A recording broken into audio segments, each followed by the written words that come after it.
you're down into trouble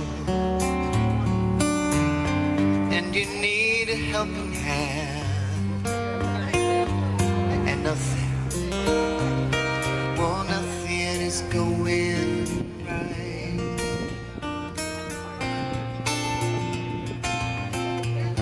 Close your eyes and think of me. Soon I will be there. Brighten up even your darkest night. Call out my name. You know wherever I am, I'll come running. Yeah, yes I will see you again. To spring, summer, or fall, all you got to do is call. Be there, yes, I'll be there. You've got a friend. Is when someone you love goes missing. When someone you love goes missing, it's like nothing you've ever experienced before. As the hours turn into days, you keep hoping they'll make contact, but it soon begins to sink in that maybe you'll never see them anymore. You blame everyone else for not doing enough, and you blame yourself for doing even less. You search the streets, you put up missing posters, but you feel it's just an act of hopelessness. As you make appeals to the public through radio, television, and press, you tend to get sick phone calls and half-baked theories or people wishing you good luck at best. Your whole life becomes a living nightmare. Sleep becomes alien to you. You fall out with your friends and with other family members, right, Shirley? Regardless what the next thing you should do, after a while, you become immune to the things total strangers say. At least your suffering would be over anyway. You should no longer think about yourself in any shape or form. If you're lucky like me, you survived a nervous breakdown, but you still want to carry on. Then after the months turn into years and your tears have almost dried up, you still keep on searching to a lesser extent, but you never completely give up. And though it's different in every case, we all share a same pain. Every one of us who has had a loved one missing, our lives will never again be the same. There's a St. Anthony. And St. Anthony is associated with return of lost articles or missing people. And almost everything that he is petitioned to help in almost anything that is lost, from car keys to missing papers to a lost job, a lost lover, or anything missing. People who are regarded as lost souls may also be placed in his care.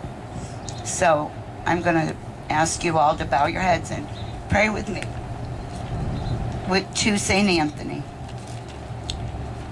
St. Anthony, please come down. Someone is lost and can't be found. Please, St. Anthony, look around. Amen. I've said it a million times. Shirley? If you have any words, Shirley. and Vera may be looking for some of you for some comments. She's here in front.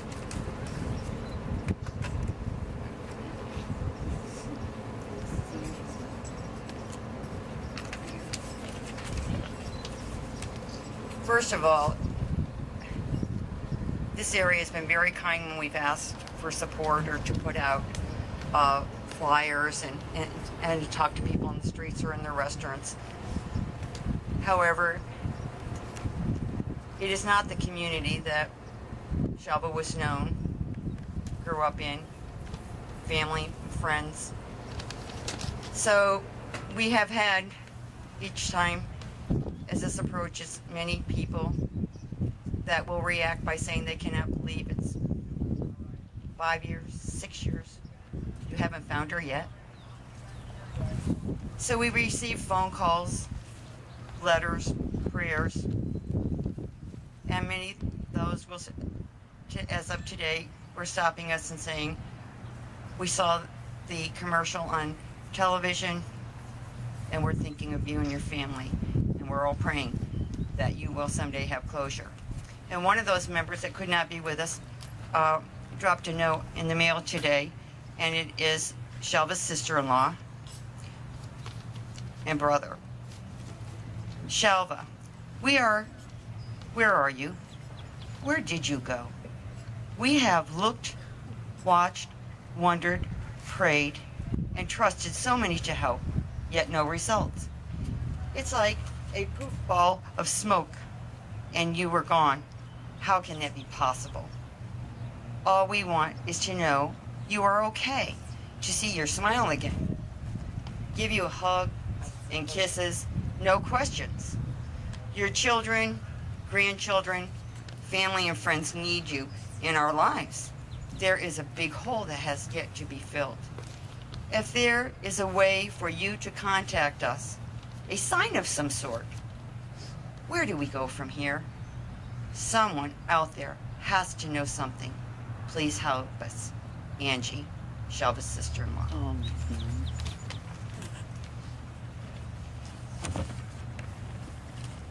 As Joanne said, where do we go from here? She will introduce our next speaker. We had a vigil, our first vigil was the 5th year.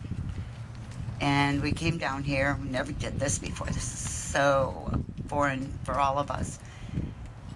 And it was so hard to get through. But thank God you were all there to support us because it's tough. Last year, Shirley said, it's like we bury her every year and we can't do it again. So we didn't last year. We had a private meeting with the Victims Resource Center. And that who is going to be speaking next, Tammy.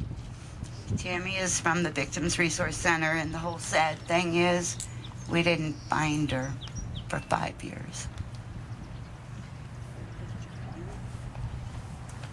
I just want to thank the family for having me here today. I thought maybe I'd start off a little bit about what our agency does. In our agency, Victims Resource Center, we will provide services to victims of violent crimes. Work a lot with sexual assault victims, but what we consider other crimes, robbery and burglary, stalking, homicide, those types of things, those are the services that we provide. With our services, we have a 24-hour hotline. Services are free and confidential. We do individual counseling. We do accompaniment. And our individual counseling is what we consider crisis counseling. And what I want you to know is that crisis goes on. People think that people move through it and get over it. But crisis is really different for everybody, and everybody goes through crisis at some point. Through triggers. We have 5 senses. We have the sensing of seeing, hearing, touching, and tasting, and that's where our memories are stored. So at any time, things can be triggered. People go in and out of crisis differently. Families go in and out of crisis differently. One might be in one stage, and the other might be in another stage. Somebody might not want to talk about it. Somebody might need to talk about it, and that's really hard for the family. But like I was talking about before about our triggers and our senses, the stored memories. Right now is the time when Shelva was missing, so different things will happen. The trees are greener. You smell the flowers. You could hear the birds. Anytime maybe you're watching something or walking down the street or you're walking through the mall and you see somebody who reminds you of Shelva, it triggers that memories, and people go back into crisis again. So one of the things that's really, really important to talk to somebody about that. That's something that our agency does. You can call us anytime. You know, this is a loss. I'm going to explain. We're not really sure what happened to Shelva, but it's a loss. This is a loss. You lost a lot of things. All those years, there's been different things that you've missed. You know, Shelva wasn't here for Christmases. She's not been here for Thanksgivings. She wasn't there for weddings. She wasn't there for births and deaths. Those are all losses that even though we don't know exactly what happened, those are losses to this family. So what I want you to know is that you can call our agency. There's no time limit on grief. You know, everybody wants somebody just to get over it. No matter what the loss is, we want them to get over it. Nobody gets over something like this. Nobody gets over a loss. But what they do is they find a way to move through it. You know, not every day is a crisis. But there can be a few days in a row or a month in a row that it is a crisis. But nobody gets over it. You move through it. And you don't have to move through it alone. You can call someone. You know, you can call our agency. But there's a lot of people here that supports this family. And this is a big family.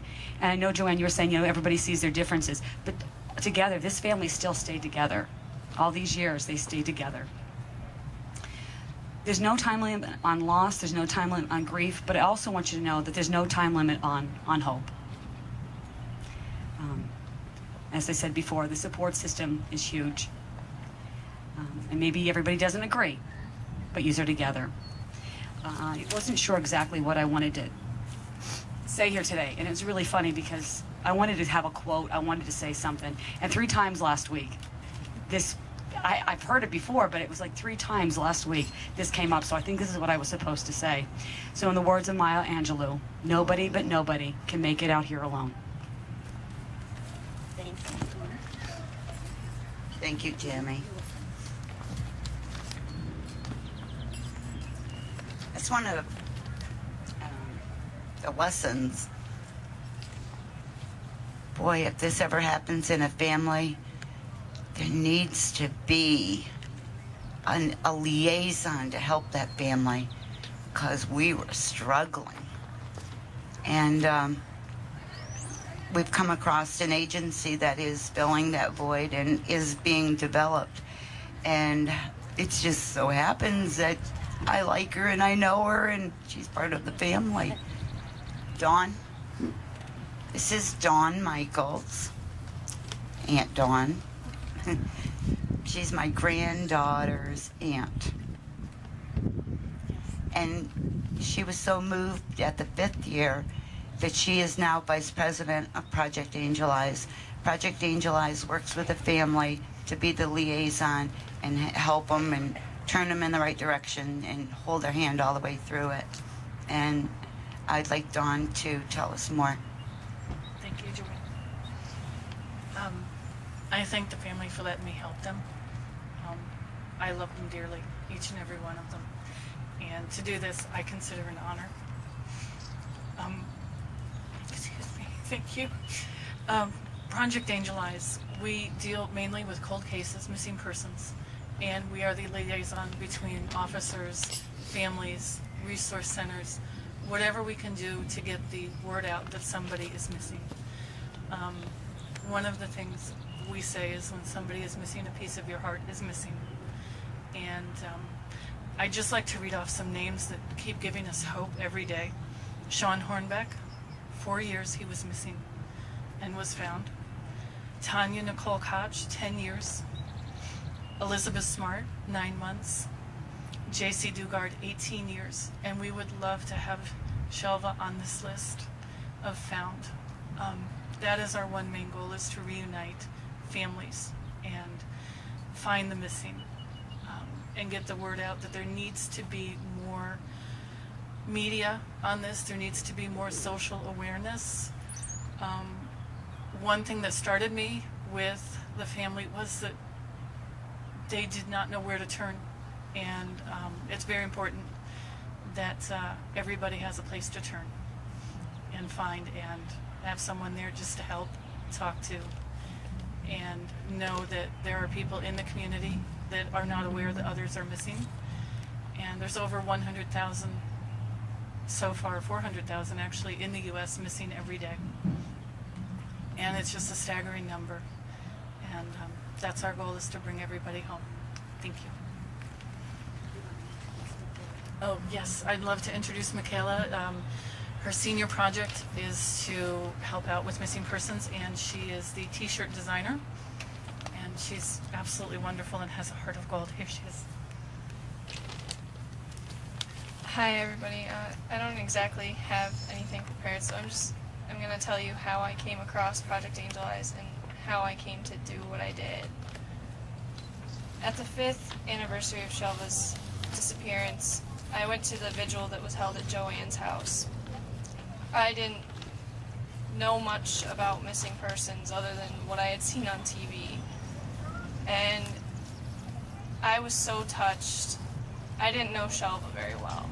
I didn't know her at all.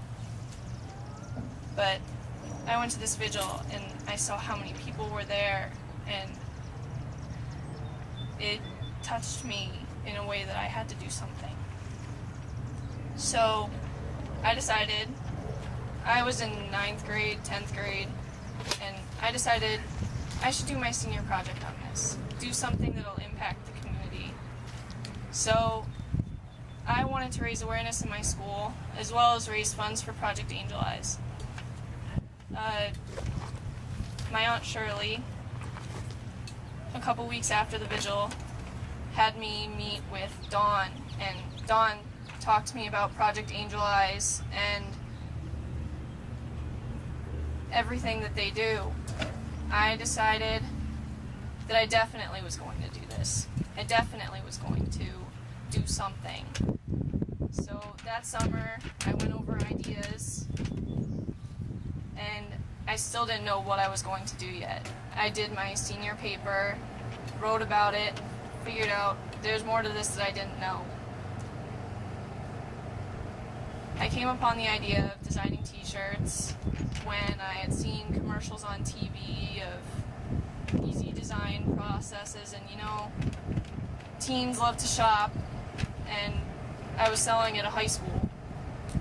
So it was an opportunity for me to show kids my own age that things like this happen every day that they don't realize do.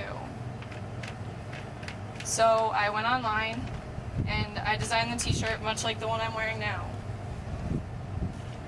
And I sold them at my school for a week and a half, and I sold them at basketball games and anywhere I could possibly go. I raised over $400 in profits, and all of it went to Project Angel Eyes. And I still have shirts over here if anybody wants to buy one. They're $10 a piece.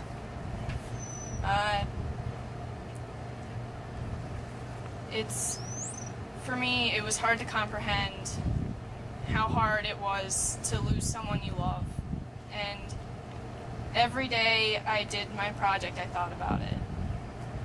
And I still can't fathom. I don't really have anything else to say, so Very nice. Thank you. There's hope for America yet with the kids. Yes, absolutely. Complain and carry on like I usually do and rip everybody apart that's not doing their job. But I said to Janelle, what's the lesson here? And so I was looking over my notes and I started a list a long time ago. I don't know when I started the list, but I saw that I had written down some of the lessons from this. These are a few of the lessons I wrote. They're not in any particular order, but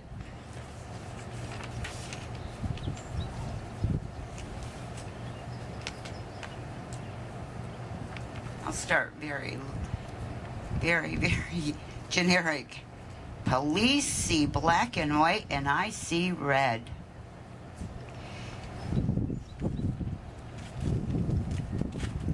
We don't know what God's plan is, but we got to accept it. My lesson was to make sure I wrote down everything. 'Cause boy, your memory goes bad. So journaling and writing details is so important. That was such a lesson. I learned that the community or the public, the general public, solves as many cases in it as any law enforcement could. It needs the public. The first 24 hours of a crime or a missing is very important. And damn it, they tell you to wait. Because she's an adult and she has a right to go missing. But you know that she didn't go missing. Or if she did, there's something seriously wrong that she's missing.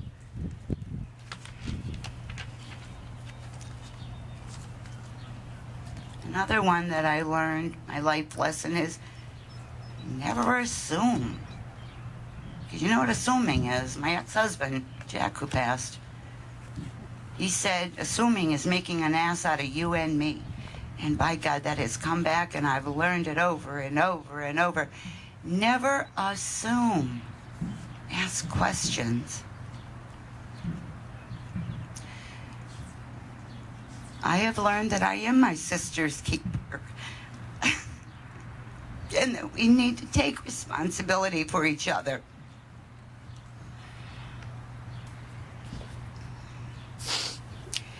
I've learned that I've got to make something positive out of this, because it's very difficult to get through. So that was a lesson. I gotta pick myself up.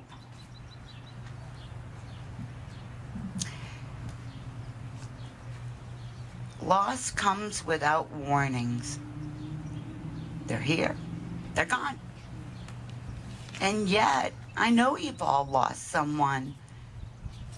But when they pass and they're with God, you know where they are. This is the funniest thing. I don't know how many of you watch The Big Bang Theory, but I love it. Randy and I could win trivia contests with watching it. But they explained it like this. It's like living a life that, you know how you go,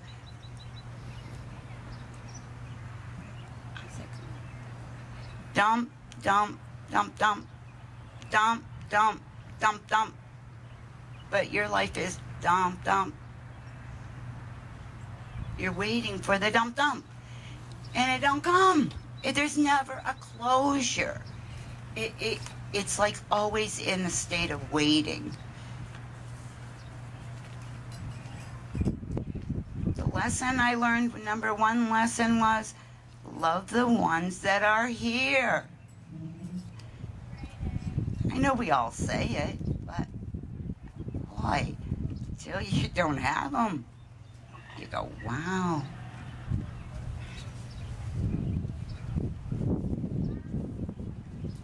So my big lesson that I've learned is to love right now, communicate right now, talk, think about the details of that person, and even love the ones that you think are really weird, but you gotta love now.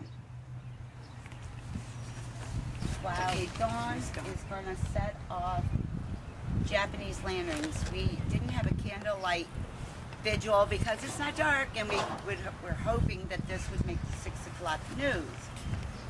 So we're gonna do 7 lanterns for the 7 years that Shelva has been missing. And the cool thing is, the song I'm gonna play is from Rocky 2. It's called The Vigil. And it says, and the story continues. And that's how I feel. Our story continues.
give an opportunity for anyone who would like to say anything at this time.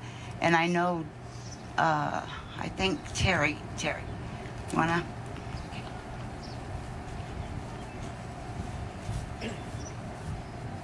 I chose to speak at the last minute. And it is 7 years that I see a lot of the same faces here. And you think, okay, it happens in one family, but it does extend and get larger and larger, because in the beginning scheme of things, who would thought they would have someone missing from their family? And so we all have learned, we've all prayed. God answers at his own time. But I would like to say, Shelva's birthday is in May. And it's always sad when we do these things. So first of all, I want to say happy birthday, Shelva. And I think it'd be great if everybody could say something where they touched her heart and we celebrate her life. I'll start. When I first met Shelva, she was 10 years old. Getting her new teeth. 2 ponytails, one was crooked. She had one of those stretchy tube tops with the straps on.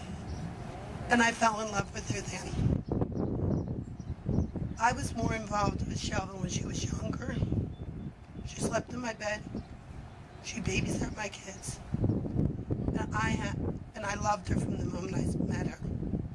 And if you look at these pictures, the reason why I suggested maybe we all say something happy and remind yourself how much she has touched all of us. Because every single one of these pictures, she is smiling. And so, I hope we see you, Shelva, soon. But if it's going to be a while, let's remember her smile. My friend Lois. Matter of fact, Randy just whispered in my ear, Joanne, are you going to thank your friends? I'm telling you, what would I do without my friends? It's my friend Lois. I remember Shelva. I really didn't keep up with her life after she'd grown older, got married, had kids. But I remember Shelva being born. And where was she born? On Route 92. Under a tree somewhere. Under a tree, yep. And after she was born, I can remember going down to Joanne's and visiting with her. And we would always dress Shelva up. It was our little baby doll. And she was a cutie. Thanks. Thanks.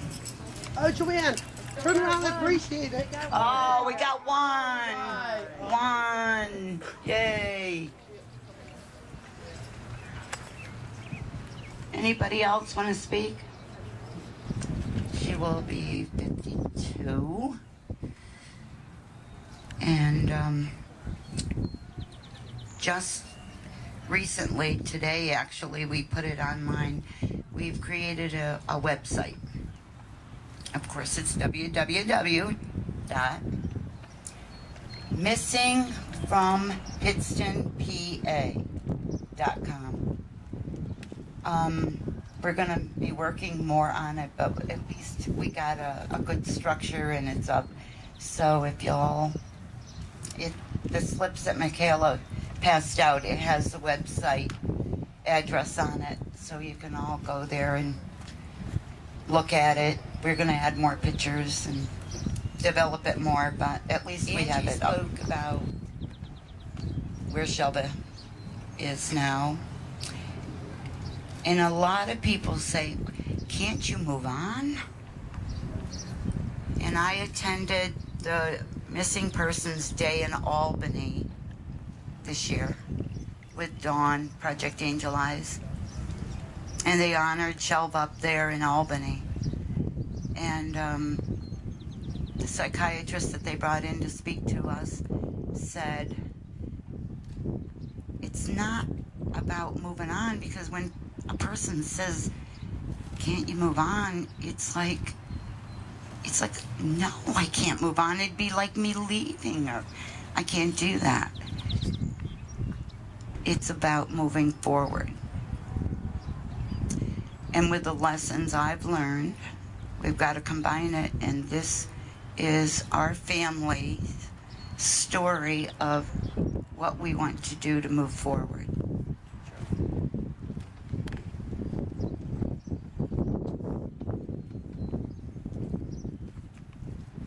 Well, first of all, after sending out letters and notes to people and asking them to stand with us, and we've moved on.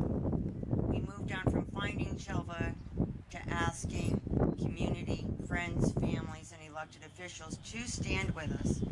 And many had received letters.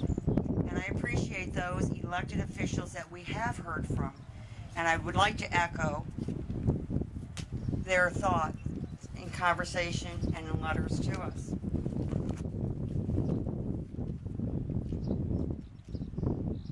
Most of them began with the recent national attention to the incident in Cleveland involving the 3 missing women. John Walsh of America's Most Wanted made it very clear, if any of you listened to his interviews. And you can find his interview online. But he's a passionate man, and he's done this for years. And he tells us what needs to be done. The family needs to remain vigilant. Regardless of age, never assume that someone just walks out of life. Citizens and law enforcement need to act quickly. Awareness and reacting to questionable situations is critical. Don't be afraid to be a Chuck. Make a difference. In light of the national news, we'd like to thank those that did encourage us, and that was 2 months ago, even with the Pittston Police and Sergeant Neil Murphy, for saying that he knew that our family remained hopeful and would we be back in the area again with the Vigil, and they would put new posters out, download billboard signs, and work with us.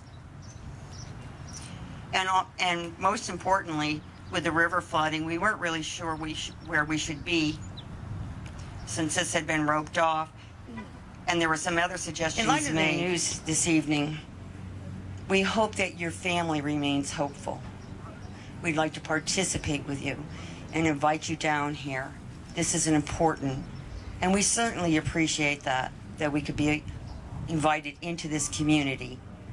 And we thank all those that have given on the outside and paid attention to the national news, that these horrific things do happen and that we all play a role. And the police tell us all the time that they need the extra eyes and ears and volunteers and those that are courageous enough to say they remembered something that evening, or something was said, or gold jewelry was found, or a favorite ring, or a piece of material, or a car back there, because she disappeared. She vanished. We thank everyone that came here this evening.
Hi, Aunt Gloria. Hi, I'm Aunt Gloria, and just a few words to say about my niece Shelva. Basically, she's a lot like her mother, my oldest sister. And what is that like? Fun, loving, caring, compassionate. I can't say enough sweet things about her. Always smiling. Just a fun, loving niece. And just a wonderful person that wraps it up. Just awesome. And are you shocked that she's missing? Oh yeah, no, he wouldn't. Very, very And shocked. that was a good thing. Matter of fact, I had a dream. Can you tell us about that? The dream was involving that I found her, and I keep watching for, I believe, an all-white gas station with red trim. The only ones that steers me towards that is an Exxon, and I keep looking for her at that gas station. I believe I'll know it if I come to it. And do I you can recognize picture in my her? mind. Yes. And you'll see her there? Is that what you're thinking? I found her there. You found her there. And how does Yes. she seem when you found her? She seemed like she didn't know me. I kept repeating, "It's me, it's me." I told her who I was, and she was wearing a white long sleeve top, regular collar, button down collar, and still the blonde hair. She wasn't smiling though, and I pictured a face when I found her. I put my hand on her arm, and I said, "No one's going to ever take you away again." And the face was oval, and the hair was, it was a male, and his hair was peach, very, very short. He had a full head of hair. But he was wearing like a hospital gown from waist up, is all I could see. And he was an older man, I would guess in his 60s. And as I saw his face in my dream, I said, I have to keep him away from her, because off to the right of his face, I could see there was an airport. And I said, if she ever gets on the airport, if he takes her to the airport, I just felt I'd never see her again. And I proceeded to call her sister Shirley and said, I found her. And I woke up from my dream. And how did you feel when you woke up? What kind of emotions were going through you when you said, I found I her? felt that I would find her. I felt very hopeful. I felt that I would find her. Just so happens that my husband and I were traveling back from somewheres, and I don't know where. It wasn't revealed to me in the dream, but I just really felt that I did find her. And I keep, like I said, every time we venture out, we travel, we come back, and I feel that I'm going to keep looking for this gas station, because I know I'll recognize it. And Were you happy to find her? Did you feel some kind of happiness? Absolutely, because I was in tears. I remember saying, I gotta call and talk to Shirley and tell her I found her. And I was just with that excitement. Thank you, that was nice. Hi, and your name is? Kim Facchetti. And how are you related to Shelva? I'm her niece. She was 6 years older than me, and we were very close growing up. She babysat me, and but we got to be really good friends. And what were some of the favorite things you did together as friends? She helped me move. I helped her move. I would babysit for her kids, and just spent a lot of time together with her when she was having her children, and we were a really close family. And how do you feel that she's missing? I mean, what happened for you emotionally when you heard the news, and even since then? You know, it's really heartbreaking. Not having answers and not having any closure and not knowing what happened is a process to go through, and each of us handle it in our own different way, but we all have our own opinions about what may or may not have happened, and at this point we're here to support. I came to support my family in this, and to let everyone know that I'll still keep the faith and hope for the best and hope for some closure. But I've resolved that we may never have answers, and it's hard to believe that you just don't think this happens to anyone you know. You don't think that families go through this, or you can't imagine what it would be like to go through this. And it's been 7 years now, so the pain has lessened each year and each month that goes by. You accept more that you don't have answers, and you just try to move on with your life. So I'm here to support the family, who some people are still struggling with it. We all just need to pull together and be there for one another, and hopefully someday we will have some answers, but we may never, and I've resolved to that we may never have answers. And if you could say something to Shelva, if you could just say something, whatever's in your heart, to her right now, what would you want to say to her if she could hear you?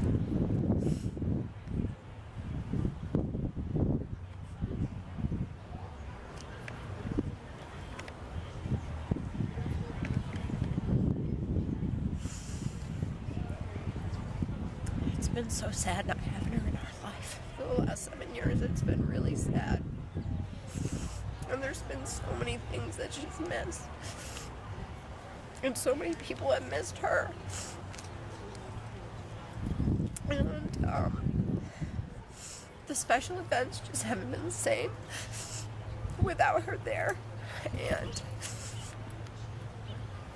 no matter what happens in our family, she's always there with us. Even though she's not physically there, we're all thinking about her and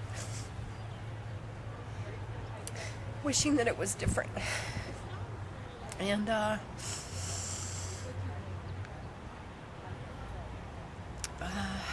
she's just really missed. She's really missed by everyone in our family, and especially by me. Even though I live so far away, I'm